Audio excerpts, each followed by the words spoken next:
Hello बच्चों। आज मैं आपको कक्षा 9वीं जिसका विषय है गणित, इसकी वर्कशीट नंबर 51 कराऊंगी, जिसकी डेट है मेरे पास 21 दिसंबर 2021। तो आज की वर्कशीट में भी हम वही चैप्टर कंटिन्यू करने वाले हैं। लास्ट वर्कशीट नंबर 50 में हमने चैप्टर नंबर 2 बहुपद शुरू किया था, है ना। तो चलिए आज आगे उसके बारे में कुछ जानते हैं। वर्कशीट स्टार्ट करने से पहले एक चीज़ आपको बता दूं, ये चैप्टर हमने एनसीईआरटी से पूरा कर रखा है। सारी एक्सरसाइज चैनल पे अपलोड है और लिंक आपको नीचे डिस्क्रिप्शन में मिल जाएगी। साथ साथ इस चैप्टर को हमने अपने सपोर्ट मटेरियल से भी शुरू कर दिया है हिंदी मीडियम में, जिसमें हम क्वेश्चन नंबर 1 to 20 कर चुके हैं। तो आप साथ साथ सपोर्ट मटेरियल भी करते रहिए, क्योंकि टर्म 2 जो है वो आपका इस बार सब्जेक्टिव आने वाला है।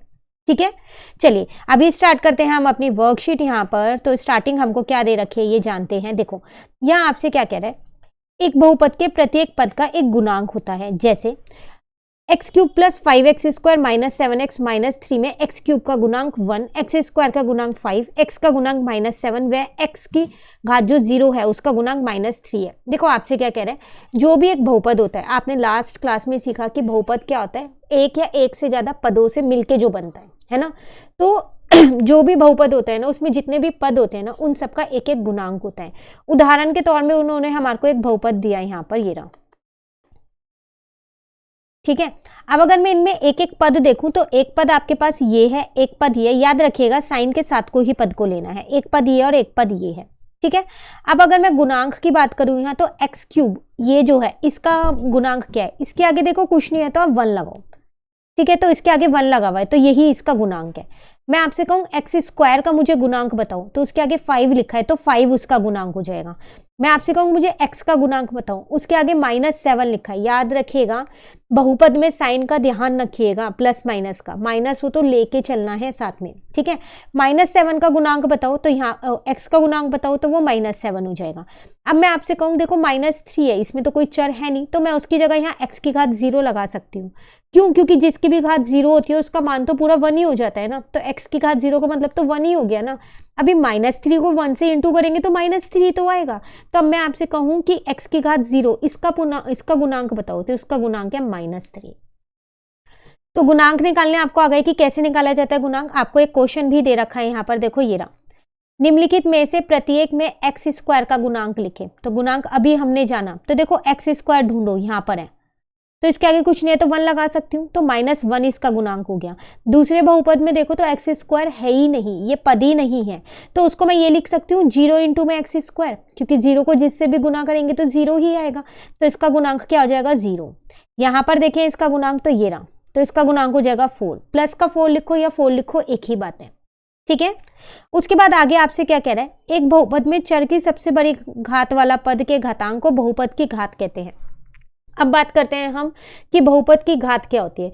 तो जो बहुपद होता है ना, उसमें जो चर होते हैं उसमें जो सबसे बड़ी घात होती है, जिस भी चर की सबसे बड़ी घात होगी वही आपकी बहुपद की घात होगी। ठीक है, अगर उदाहरण के तौर पे देखा जाए तो आपको एक बहुपद ये दे रखा है, देखो। तो अगर आप ध्यान से देखो, जो इसमें चर है आपके पास वो x है। x की सबसे बड़ी घात अगर आप देखो तो 9, 6, 3 और 1 है। कौन सा सबसे बड़ा है? 9। तो बहुपद की घात भी क्या हो जाएगी? 9 हो जाएगी।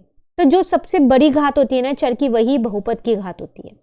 ठीक है, चलिए इससे रिलेटेड भी एक क्वेश्चन आपको दिया। आपसे यहाँ क्या कह रहा है, निम्नलिखित में प्रत्येक बहुपद की घात लिखिए, इनकी घात लिखनी है। तो देखो सबसे बड़ी घात इसमें 6 है तो इसकी 6 आ जाएगी, इसमें सबसे बड़ी घात 4 है तो 4 आ जाएगी। यहाँ तो चर ही नहीं है, अभी क्या किया जाए, तो यहाँ पर हम इसको x की घात 0 ले सकते हैं, क्योंकि x की घात 0 मतलब 1 ही तो हो गया, तो इसकी घात 0 आ जाएगी। एक और चीज मैं आपको बताना चाहूंगी, लास्ट वर्कशीट में हमने जाना था कि जो ये -4 होता है, 2 होता है, 3 होता है, 9 होता है, ये भी हमारे बहुपद होते हैं। पर ये कौन से बहुपद होते हैं? ये अचर बहुपद होते हैं, है ना। तो जो इनकी घात होती है ना, वो हमेशा, बहुपद की जो घात होती है वो हमेशा 0 होती है। और एक और चीज हमने जानी थी कि 0 जो है वो भी एक बहुपद होता है, वो शुनांक बहुपद कहलाता है। उसकी जो घात होती है ना वो हमेशा अपरिभाषित होती है, जिसको आप डिफाइन नहीं कर सकते हैं। तो ये छोटी छोटी चीजें हैं जो आपको याद रखनी है। अचर बहुपद की घात हमेशा 0 होती है, तो इसलिए उस बहुपद की जो घात है वो 0 ही रहेगी। ठीक है, उसके बाद शुनांक बहुपद की जो घात होती है वो क्या होती है? अपरिभाषित, जिसको आप क्या कर सकते हैं? डिफाइन नहीं कर सकते हैं। ठीक है, उसके बाद आपसे यहाँ पर क्या कह रहा है, पदों के आधार पर बहुपद का वर्गीकरण। पदों के आधार पर देखो, आपको पता है कि बहुपद जो है वो पदों से मिलकर बना हुआ है। तो पदों के आधार पर बहुपद कई तरीके का होता है। कौन कौन सा? एक होता है एक पदी, एक पदी नाम ही बता रहा है, उसमें एक ही पद होता है। द्विपद जिसमें 2 पद हो, ठीक है। त्रिपद जिसमें 3 पद हो, तो उदाहरण के तौर पे देखिए, जैसे मैंने यहाँ लिखा 2x और यहाँ लिखा 2x + 1 और यहाँ लिखा 2x + y + 9, 3 उदाहरण लिए। इसमें सिर्फ एक पद है तो ये है एक पदी, इसमें 2 पद है, एक पद ये और एक पद ये तो यह है द्विपद, इसमें 3 पद है, एक पद ये है, एक पद ये और एक पद ये तो यह है त्रिपद। क्लियर? तो ये आपको याद रखना है एक पद, द्विपद और त्रिपद क्या है। ठीक है, ये तो हो गया पदों के आधार पर। अगर मैं आपसे कहूँ घात के आधार पर बताओ कि बहुपद कितने तरीके का होता है, तो भी 3 तरीके के होते हैं घात के आधार पर। जैसे पहला होता है रैखिक बहुपद, दूसरा होता है द्विघाती बहुपद और तीसरा क्या होता है त्रिघाती बहुपद। अब ये क्या है उदाहरण के तौर पे, उदाहरण से समझिए। जैसे मैंने एक उदाहरण ये ले लिया, एक उदाहरण ये लिया, ठीक है,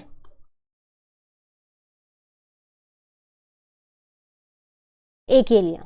तो अगर आप देखो घात के आधार पर देखते हैं तो इसमें जो चर है उसकी घात है 1 है तो ये हो जाएगा रैखिक। ठीक है, घात के आधार पर देख रहे हैं। और ये वाला जो है यहाँ पर जो x की घात है वो है 2, सबसे बड़ी घात देखनी है तो ये हो जाएगा आपके पास द्विघाती। ठीक है, अब अगर आप इसे देखें तो यहाँ पर x की सबसे बड़ी घात 3 है, ठीक है ना, तो ये हो जाएगा त्रिघाती। इसमें आपको पद नहीं देखने कि कितने पद है, आपको जो वो चर है ना आपको क्या करना है उसकी घात देखनी है। तो अगर 1 है तो रैखिक, 2 है तो द्विघाती, 3 है तो त्रिघाती। ठीक है, चलिए अब यहाँ पर उससे रिलेटेड एक क्वेश्चन आपको दिया। यहाँ आपसे कह रहा है निम्नलिखित बहुपद में से एक पदी, द्विपद, त्रिपद, रैखिक, द्विघाती व त्रिघाती बहुपद छाटिए। तो देखना है और बताना है। ठीक है, पहला अगर आप देखो इसमें 2 पद है, एक पद ये और एक पद ये, तो ये कौन सा है आपका द्विपद है। ठीक है, इसके साथ साथ अगर आप देखो तो इसमें y की जो सबसे बड़ी घात है वो 3 है तो ये कौन सा हो जाएगा, ये त्रिघाती हो जाएगा। ठीक है, तो मैं यहाँ लिख देती हूँ द्विपद, आप पूरा पूरा लिखिएगा, मैं शॉर्ट में लिख रही हूँ, और त्रिघाती है। ठीक है, नेक्स्ट अगर आप देखो तो यहाँ पर आपके पास 3 पद है तो इसका मतलब ये त्रिपद हो गया। ठीक है, पहले मैं पद वाला लिखूंगी फिर मैं घात वाला लिखूंगी। ठीक है ना, अब यहाँ पर x की घात 2 है तो ये द्विघाती है तो मैं यहाँ द्विघाती लिख रही हूँ, ये रहा द्विघाती। ठीक है, तीसरा देखो तो इसमें एक ही पद है तो ये एक पद ही हो जाएगा, और इसकी घात देखो तो 2 है तो ये द्विघाती है, इसका मतलब यहाँ द्विघाती लिख देंगे। ठीक है, नेक्स्ट देखो तो ये एक पद है क्योंकि इसमें एक ही पद है और इसमें x की घात 3 है तो ये क्या है आपके पास त्रिघाती है, तो इसके साथ साथ त्रिघाती भी लिख दो। ठीक है, उसके बाद नेक्स्ट देखो तो इसमें 2 पद है तो ये आपके पास द्विपद हो जाएगा। तो और इसमें y की घात 1 है तो इसका मतलब ये रैखिक है, तो मैं रैखिक में सिर्फ ये लिख रही हूँ। ठीक है, आप पूरा लिखिएगा। फिर आप नेक्स्ट देखो तो इसमें 2 पद है तो ये आपके पास द्विपद है, और अगर x की घात देखो तो 2 है तो ये भी द्विपद है, दोनों ही द्विपद है, 2 पद इसमें है और 2 ही पद आपके पास उसमें है। ठीक है, तो ये द्विघाती है, x की घात 2 है क्योंकि यहाँ आप देखो तो देखो यहाँ 4 पद हैं, 3 पद तक तो हमने किया 4 पद वाला, तो 3 से ज्यादा जिसमें भी पद होते हैं ना वो बहुपदी कहलाता है, तो ये बहुपद है। और अगर इसमें आप x की घात देखो तो 3 है तो ये त्रिघाती है। ठीक है, उसके बाद यहाँ 2 पद है तो ये द्विपद है, और अगर x की घात देखो यहाँ पर y की घात देखो तो 2 है तो ये द्विघाती है। ठीक है, उसके बाद यहाँ देखो तो ये 2 पद है तो ये द्विपद है, और अगर z की घात देखो तो 1 है तो इसका मतलब ये रैखिक है। ठीक है, लास्ट वन इज यहाँ पर एक पद है तो ये एक पदी है, और अगर x की घात देखो तो 1 है तो ये रैखिक है। क्लियर? चलिए, कोई भी डाउट हो कमेंट करके पूछ लीजिएगा। इसी के साथ साथ एक छोटा सा क्वेश्चन मैं देती हूँ, आप होमवर्क क्वेश्चन यहाँ, उसके बाद ये सही गलत वाले कर लेंगे। तो मैं आपको यहाँ पर एक बहुपद लिख के देती हूँ, तो 5x³ है प्लस 9x² है प्लस 7। चलो आप मुझे ये बताओ पदों के बेसिस पे अगर देखें कि पदों के उस पे, तो ये कौन सा पद है, एक पद है, द्विपद है या त्रिपद है? बहुत आसान है, देख के ही पता चल रहा है। जल्दी से कमेंट करके बताइए कि पद के आधार पर देखूं तो ये कौन सा पद है। ठीक है, ये कौन सा आपके पास बहुपद है ये बताना है। ठीक है, चलिए अब करते हैं सही या गलत बताना है। पहले में लिखा है 5x³ माइनस 4x² प्लस 3, बहुपद में x² का गुणांक 4 है। देखो एक बहुपद दे रखा है, कह रहा है क्या इस x² का गुणांक 4 आएगा? तो कितने जनों को लगता है कि 4 आएगा? नहीं आएगा ना 4। क्यों? क्योंकि अभी मैंने आपको स्टार्टिंग में बोला कि आपको बहुपद में साइन का बहुत ध्यान रखना है। तो अगर आप ध्यान से देखो तो 4 के आगे माइनस है, तो x² का जो गुणांक है ना वो 4 नहीं है, वो -4 है, तो इसका मतलब ये गलत है। ठीक है, नेक्स्ट कह रहा है बहुपद 4x² की घात 2 है। हाँ, चर की घात 2 है तो इसके बहुपद की घात भी 2 होगी, तो ठीक है ये। फिर नेक्स्ट कह रहा है 2x³ प्लस 1 एक रैखिक बहुपद है। तो ध्यान से देखो चर की घात तो 3 है, ये त्रिघाती है, रैखिक नहीं है, तो इसलिए ये गलत है। फिर नेक्स्ट में कह रहा है बहुपद √5x+1 में x का गुणांक √5 है, x का गुणांक मतलब उसके साथ वाला, हाँ √5 ही है, ठीक है ये, ठीक है ना। नेक्स्ट लास्ट वन इज बहुपद 4m+5n, एक द्विपद है, दो पद हैं इसमें, एक पद ये रहा और एक पद ये रहा, है ना द्विपद, तो ये भी सही है, ठीक है। इसी के साथ ये वर्कशीट कंप्लीट हो गई है। कोई भी डाउट हो कमेंट करके पूछ लीजिएगा, इस क्वेश्चन का आंसर जरूर दीजिएगा कि ये कौन सा बहुपद है पदों के आधार पर देखें तो, ठीक है। नेक्स्ट वर्कशीट नेक्स्ट वीडियो में करेंगे। तो अगर आपको ये वीडियो अच्छी लगी तो आप इसको लाइक जरूर कीजिएगा और मेरे चैनल को सब्सक्राइब कीजिए। Thank you.